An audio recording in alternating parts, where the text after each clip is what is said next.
Hello everyone, today we are going to study economics class 11th। Book का नाम है statistics for economics. उसका हम चैप्टर 3 पढ़ेंगे, ऑर्गेनाइजेशन ऑफ डाटा।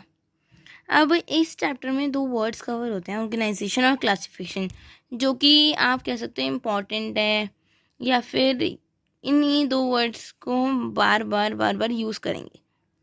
चैप्टर में इन दो वर्ड्स को समझने से पहले हम कुछ पढ़ते हैं कि पिछला चैप्टर है वो था कलेक्शन ऑफ डाटा, है ना। उसमें हमने पढ़ा था कि कैसे एक डाटा कलेक्ट होता है, और हमें ये भी डिफरेंस भी पता चला था सेंसर्स और सैम्पलिंग मेथड में। अब इस चैप्टर में मैं पहले एग्जांपल देती हूँ, चलो, ताकि हमें और क्लियर होए। हम जैसे हमारी स्कूल की बुक्स होती हैं, हमारे पास बहुत सारे सब्जेक्ट्स होते हैं हमें रीड करने को, उनकी भी बहुत सारी बुक्स होती हैं, जैसे कि हिस्ट्री की बुक हो गई, इको की बुक हो गई, अलग अलग मतलब ज्योग्राफी की बुक हो गई, तो और मैथ्स की बुक हो गई, मैथ्स में भी एग्जाम्पलर हो गई, एंड एनसीईआरटी हो गई, अलग अलग टाइप्स की, आरएस हो गई, आरडी हो गई। ये सब हम अगर इनको नॉर्मली देखें तो हमारे लिए बहुत कन्फ्यूजिंग है। ऑब्वियस हम सभी अरेंज करके रखते हैं अपनी बुक्स को, तो ये जो अरेंजमेंट है हम इसको ही कहते हैं ऑर्गेनाइजेशन या क्लासिफिकेशन। जब हम एकदम सेट रखते हैं अपनी चीज़ों को, अगर मेरी हिस्ट्री की एक बुक कॉपी है, मैं उसको अलग कॉलम में रख रही हूँ, और मैथ्स की बुक्स और कॉपीज़ को अलग रख रही हूँ, तो ये सब मेरी ऑर्गेनाइजेशन है कि हाँ, ताकि मेरे को ढूंढने में आसानी रहे, ताकि जब भी मेरे को कोई किसी बुक की ज़रूरत हो तो मैं आसानी से ढूंढ लूँ, है ना। तो जब कलेक्शन ऑफ डाटा हो जाती है, अगर हम उसे ऑर्गेनाइज कर ले, तो ये हमारे लिए उसको एनालाइज करना, उस डाटा को उसको अंडरस्टैंड करना बहुत इजी हो जाता है। सिर्फ कलेक्शन से काम नहीं चलता डाटा के, उन्हें ऑर्गेनाइज करके रखना पड़ता है, क्लासीफाई करके रखना पड़ता है। अब हमने एग्जाम्पल पढ़ लिया, अब हम इन दो डेफिनेशंस को समझते हैं। पहले organisation. Organization of data refers to the arrangement of figures in such a form that comparison of the mass of similar data may be facilitated and further analysis may be possible.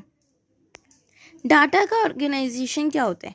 वो जब हम arrangement करते हैं कुछ figures की कुछ ऐसी form में कि हम उसको कंपेयर कर सकें और सिमिलर या मास डाटा से, और उससे हमारी एनालाइजेशन में और इजी हो जाए, पॉसिबल हो जाए, उस चीज़ को हम ऑर्गेनाइजेशन ऑफ डाटा कहते हैं।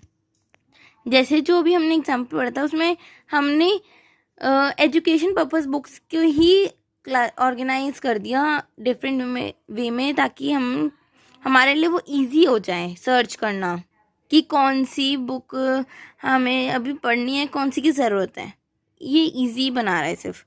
अब क्लासिफिकेशन क्या है?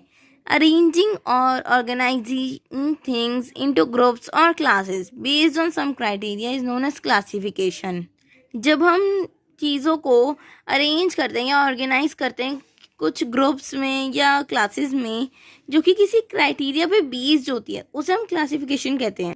जैसे कि अब हम पूरी दिल्ली ले लो या इंडिया ले लो, बात मतलब एक तो नहीं है, मतलब सैम्पल और सेंसस मेथड के अकॉर्डिंग वहाँ पर। लेकिन अगर हम पूरी इंडिया के लोगों के डाटा कलेक्ट कर रहे हैं कि कौन एजुकेटेड है, कौन अनएजुकेटेड है, मतलब लिटरेट और इलिटरेट है, तो और हमने कलेक्ट कर लिया कि रूरल एरियाज़ में, मतलब हमने कलेक्ट कर लिया कि इतने लोग एजुकेटेड है और इतने अनएजुकेटेड। अब हमने क्लासीफाई करेंगे कि मोस्टली हमें कहाँ से अनएजुकेटेड मिले और कहाँ से एजुकेटेड, तो इस चीज़ को क्लासिफिकेशन कहा जाता है।